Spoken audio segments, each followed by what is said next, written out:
Hello everyone.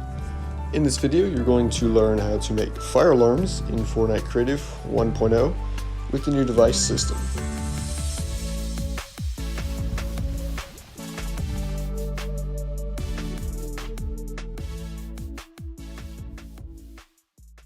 So the devices you'll need for this tutorial are a switch, a customizable light device, a speaker which is a little glitched for 1.0. It won't show up in a lot of settings, which you'll see soon. You'll need a trigger, a single trigger, and then a pulse trigger or sequencer, whatever it's called, in the devices menu.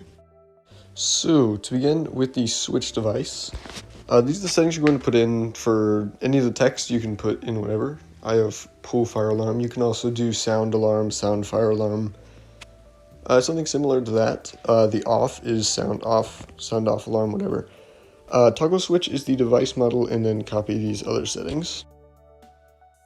Moving into the fifth tab, the last furthest right tab, these are the settings you're going to do. So on, turn on, start sequence on the pulse trigger, and for the customizable light, turn on, as well as when turned off, stop sequence, and turn off light. Moving on to the customizable light device, set initial state to off. Light intensity is really your choice. I like 30%. You'll need to set rhythm preset to flash. And then going into the fourth tab, you'll have the two switch things, which should already be set after you've done the switch. So in the pulse trigger device, only 3 settings. You're going to loop infinitely. Tempo, I like to have it at 50 and length at 1.5. With the trigger device, place it somewhere within the beginning of the sequence. I like it just right about here, doesn't really matter. Make it not visible in game, just turn all these settings off, so VFX, sound effects, and triggered by player. Moving into the fifth tab, unknown device is the speaker. You might have to actually set this in the speaker device, but it'll be to play.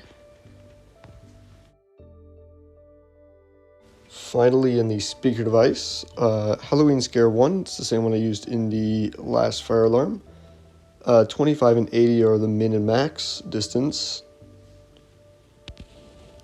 and then have it logarithmic. Here, this is where you will select trigger and untriggered if the trigger did not work.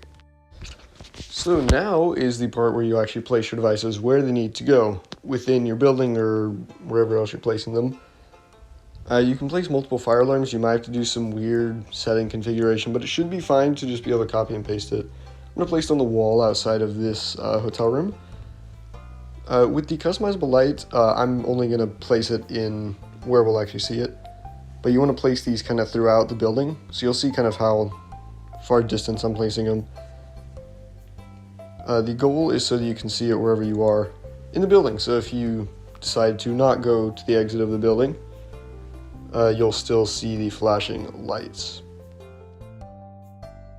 So now with the pulse trigger or sequencer and the trigger, you're going to want to hide these somewhere on the map. You can place them under the map. I'm just going to move them behind the building for now, just so you can't see them. Because for whatever reason, the pulse trigger will not go completely invisible. So you'll just place it like this. I want to make sure the trigger is actually in there. Right, so should be in there. You might have to do a couple different placements if the pulse trigger doesn't send a pulse. But with the speaker device, you're just going to place it somewhere in the middle of your location or your building, wherever it is. And then you are free to start the game. Alright, so we will begin. I'm going to stop talking after I press this so you can hear the alarm. We're going to pull, and you should hear it.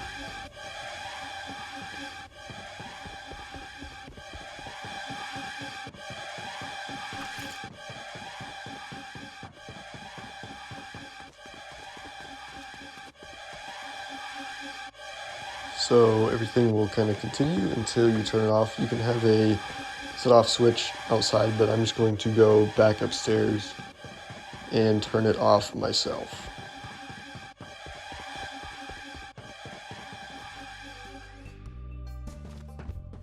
And that will do it for this video. Next video will probably be either smoke detector or light switch redo. So stay tuned for that video when it comes out, and hope you found this helpful. Adios.